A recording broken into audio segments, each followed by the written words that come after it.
Let's get started on another week of our 4.5 year verse-by-verse journey through all of God's inspired word by opening to the book of Nehemiah. Nehemiah chapter number 2 is where we are going to begin. We've already introduced the main character, which is Nehemiah, who was cupbearer to the king, which I believe was more than just a simple waiter position.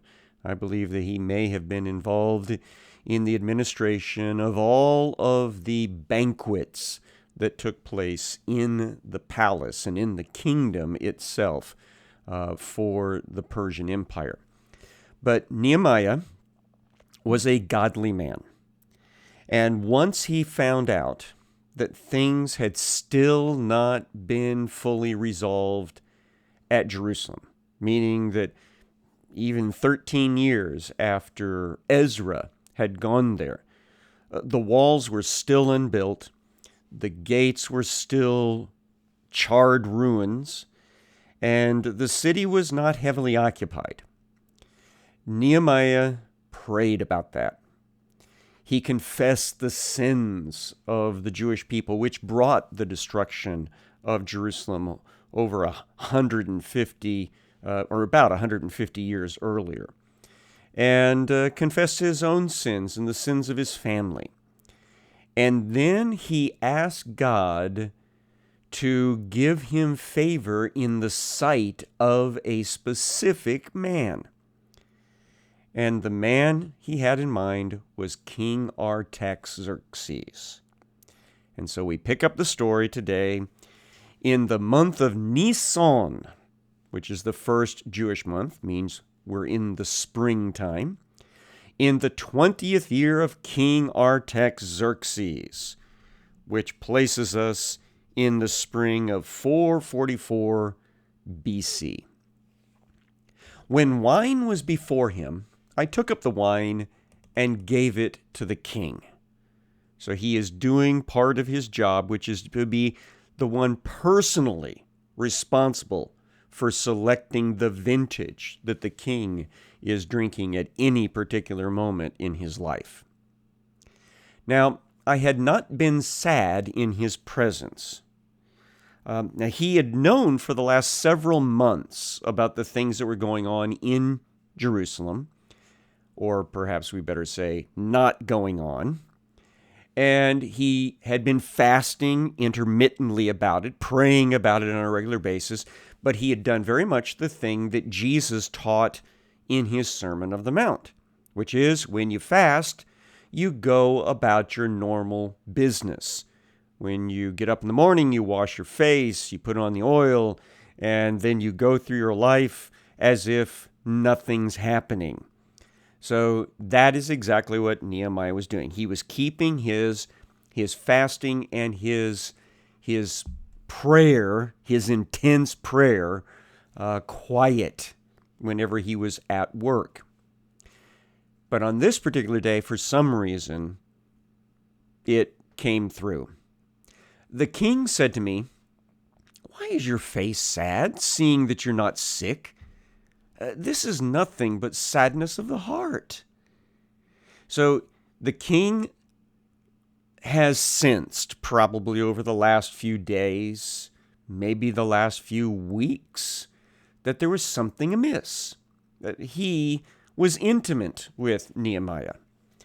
And he finally asks him, he says, what's going on, Nehemiah? You're not physically ill. What's the issue? Tell me about it. Then I was very much afraid. Now, some people, I don't know why, want to say that Nehemiah was afraid that the king was going to do something to him, that he was going to punish him for showing a little bit of emotion in his presence, or that perhaps he was suspecting that he might be involved in a plot. I reject all of that out of hand because of the clear, intimate relationship that existed between the two men and between Nehemiah and the queen as well. They were as close as a boss who is a king and a servant can be best friends. And so he is afraid here because suddenly he must verbalize before the king the thing he's been bouncing around in his head, which is he wants to go to Jerusalem as the new Jewish governor and rebuild the walls. So all of a sudden, that's right in front of him. And that is why he was afraid. He does not want to mess up this opportunity. So I said to the king, "Let the king live forever. Why should not my face be sad when the city, the place of my father's graves, lies in ruins and its gates have been destroyed by fire?" So he says effectively, why shouldn't I be sad when Jerusalem, the place where my ancestors' graves are, is a ruin still to this day? Verse 4, "Then the king said to me, 'What are you requesting?'" So what is it you want, Nehemiah? And so I prayed to the God of heaven. So this is exactly the thing he was looking for. And so he shoots up one more prayer request to God instantly. "Please let him give me my request." Now, I love the style of Nehemiah prayer, where you're just constantly ready to ask and speak to God about the things that are in your life. I'm sure from time to time I look like a crazy person, walking down the street or driving in my car, and I'm carrying on an animated conversation and where I'm talking to God. Now, in more modern time where people are constantly on cell phones and car phones, I probably don't look nearly as crazy.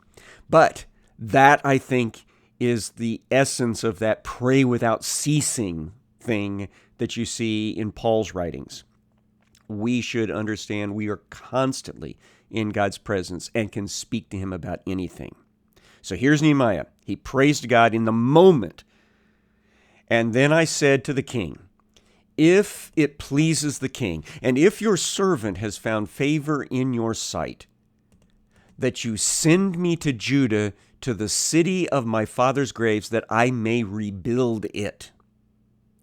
So he makes the request, "Let me be the new governor of the Judea province, specifically of Judea, of Jerusalem, so that I can rebuild the walls and the major portions of the city."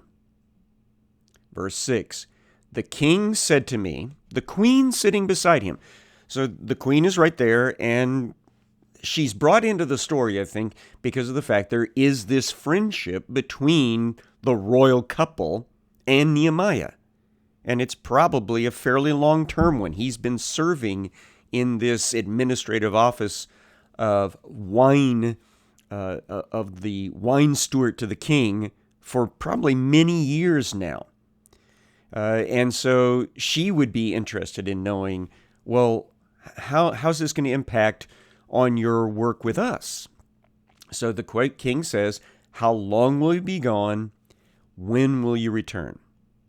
So his biggest concern is, how long do you think it's going to take for you to get all of this stuff done and then come back and serve us again? So it pleased the king to send me when I had given him a time. So he gives him a specific time. Later we'll see, I think he spends 13 years or so during this time before he comes back to the king. I don't know if he requested that much time to begin with, but certainly it would have been a significant amount of time for him to function as the governor of the Jewish people in the Jewish territory. Verse 7, "I said to the king, 'If it pleases the king, let letters be given me to the governors of the provinces beyond the river, that they may let me pass through until I come to Judah.'" Now, we've talked about this beyond the river thing before. The Persian Empire sprawled over the ancient world, from the foothills of the Himalayas near India in the east, all the way to the western end of what we call Turkey today in the west, and so that whole area near the Greek Aegean Sea. up into Armenia to the north, almost to the Caucasus Mountains to the north, and then deep down into the Arabian Peninsula and down into Egypt and Ethiopia on the south. And so there's a lot of territory. And so there are governors that govern the area south of the Euphrates River. And he will need documentation to say that he and his entourage have the king's express permission to move through that region to Judah and then take up office there. So he's asking for all of the passport documents, visa documents, things like that. And a letter to Asaph, the keeper of the king's forest, that he may give me timber to make beams for the gates of the fortress of the temple and for the wall of the city and for the house that I shall occupy. So he also has to have permission to secure royal timber, probably from the Lebanon area of the Middle East, because that's some of the best timber in the region, which he plans on using in the rebuilding of all of the gates around the city of Jerusalem. You got to have some pretty big, heavy-duty lumber for that. Plus, he plans on maybe doing a little bit of work around the Temple Mount and building, we're going to call it a palace, but he calls it here a house, in the city of Jerusalem for the governor. Up to this point, in the last, it's almost 150 years since Jerusalem was destroyed. During that time, the Jewish governor of the area lived to the north and a little bit west of Jerusalem at Mizpah. Well, it's Nehemiah's conviction that the governor of Judah should live at the capital city, Jerusalem. So he's going to build a house for himself. And so the king granted me what I asked, for the good hand of my God was upon me. And that language is very similar to the language we saw in the book of Ezra about the scribe when he came back about 13 years previous to this. And we'll get around to meeting Ezra again. But apparently, Ezra's early efforts to rebuild the wall were stopped by opposition from non-Jews in the region. And then Ezra just kind of took up responsibility of maintaining the religious worship and lifestyle of the Jewish people in and around Jerusalem. So he's kind of just taken on a housekeeping role, if you will.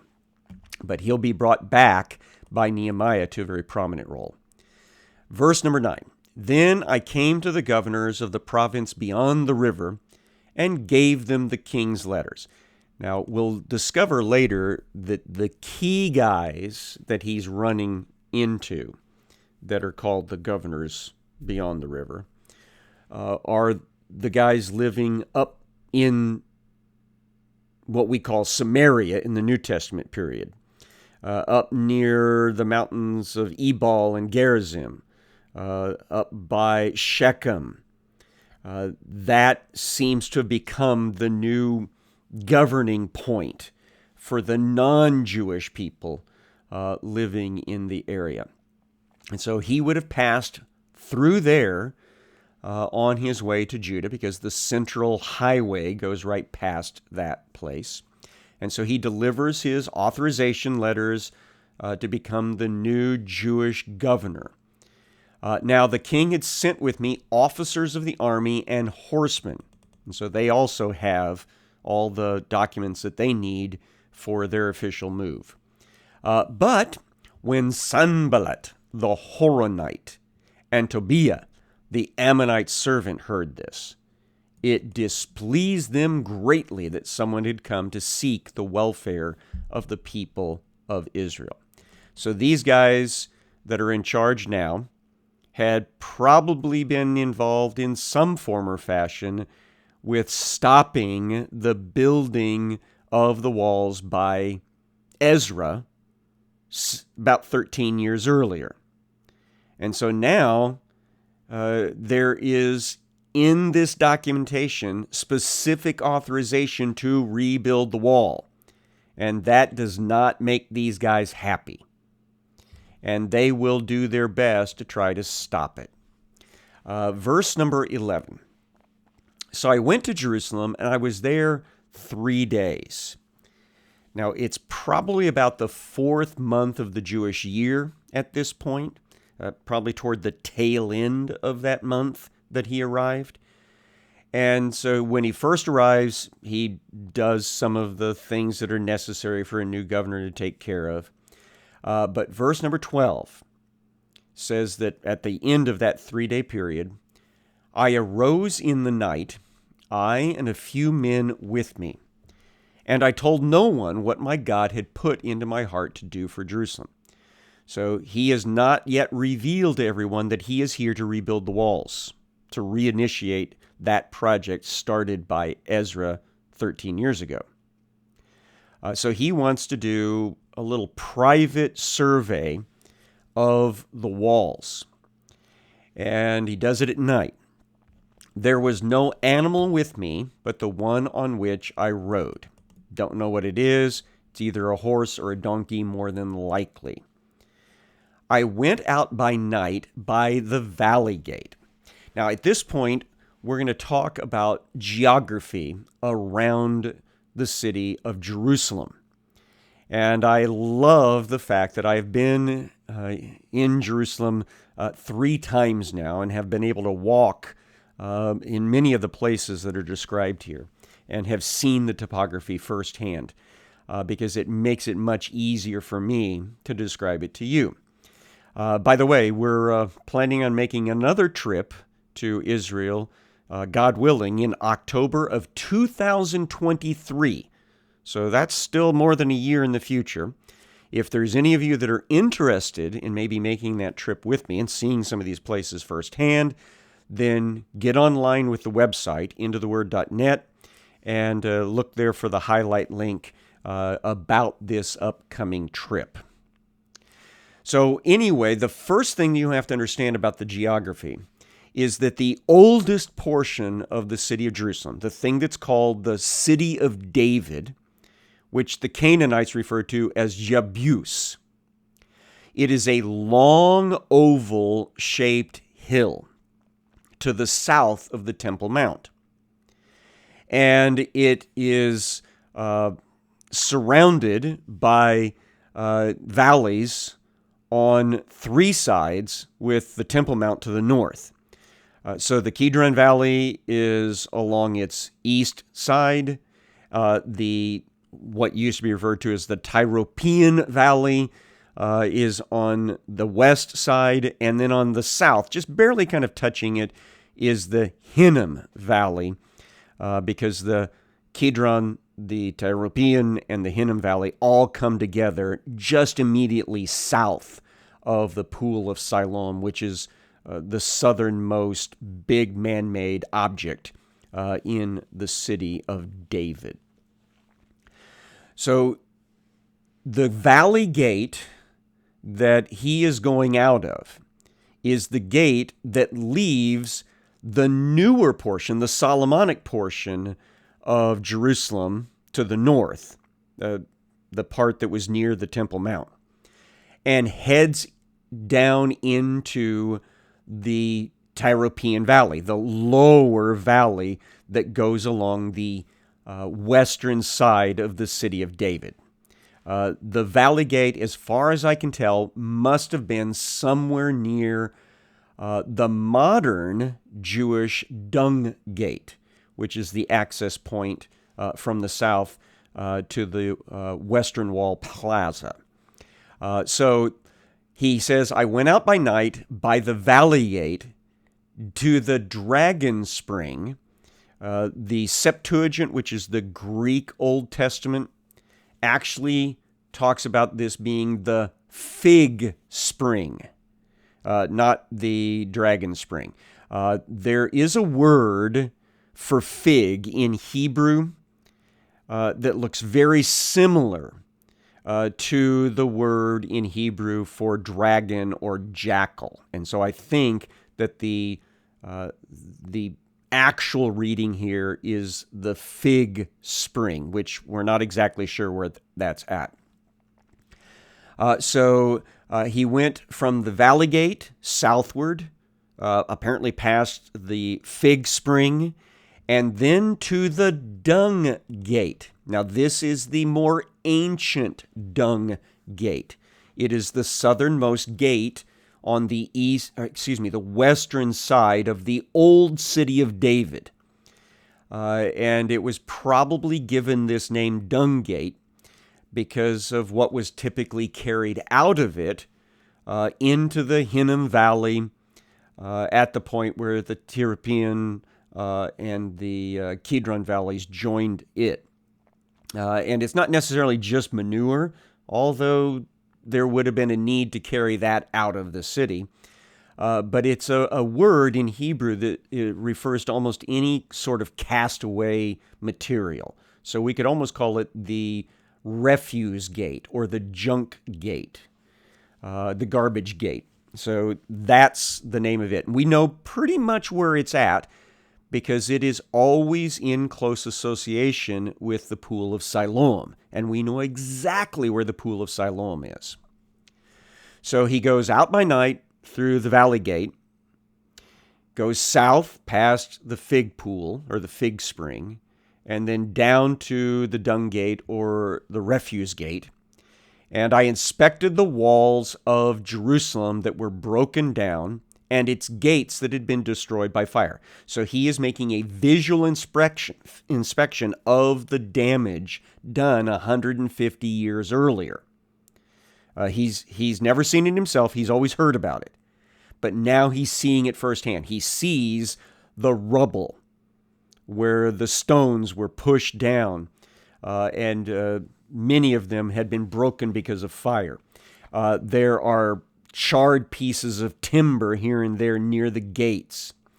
There's probably the base layer of the wall still in place because it wouldn't have been needed to be totally dug up, because once you took down the wall, then the city was open to destruction anyway. So he's following the old footprint of the wall line along the I keep saying that wrong, sorry, the western side of the old city of David, and he's taking note of where the gates used to be because of the charred remains. Verse 14, then I went on to the fountain gate and to the king's pool. So now he's swung around the southern end of the old city of Jerusalem, and he's heading up the eastern side of the wall, following the wall footprint. The fountain gate would have been the access point to the Pool of Siloam, which here is referred to as the king's pool, because King Hezekiah is the one that made the Pool of Siloam. Whenever he made his engineers stop the Gihon spring from pouring its water out into the Kidron Valley. He didn't want the potential enemies having access to all that fresh water. So he stopped the waters of the Gihon spring from going outside the walls of Jerusalem, and by a tunnel underground called now the Hezekiah's Tunnel, he diverted or sent those waters to this pool in the southern point of the ancient city of Jerusalem. And the Pool of Siloam actually means the sent pool, the pool where the water was sent. And so that's why it's probably also referred to here as the king's pool, as in King Hezekiah's pool. So he sees all of that on the extreme southeast corner of Jerusalem. That is the ancient part of it, city of David. And he's still trying to go northward along that wall. But he says this, but there was no room for the animal that was under me to pass. So he's now in the Kidron Valley, and the valley is either so overgrown because it's not been worked as a cultivated field for perhaps 150 years. So it's like almost a little mini jungle. But there's also refuse or junk left over from the destruction of Jerusalem 150 years earlier. So the path is not possible for his mount, for his horse or his donkey. So he gets off. Verse 15. And then I went up in the night by the valley and inspected the wall. So he goes a little bit farther, at least, up this Kidron Valley on the eastern side of the ancient city of David. Perhaps he gets as far as the Gihon Spring area, or maybe he even goes up as far as where he could see the eastern side of the palace complex for David. But at some point, he decides that he's seen enough, and he turns back, and it says, I entered by the valley gate and so returned. So he turns around, he comes back, and goes back in where he was.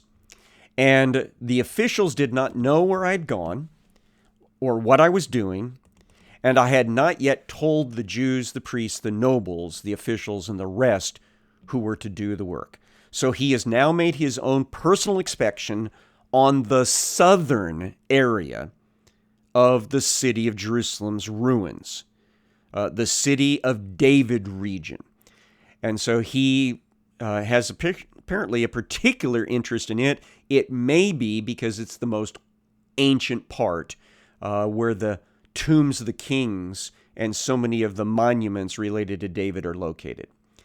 Come back tomorrow and we will continue with Nehemiah's story.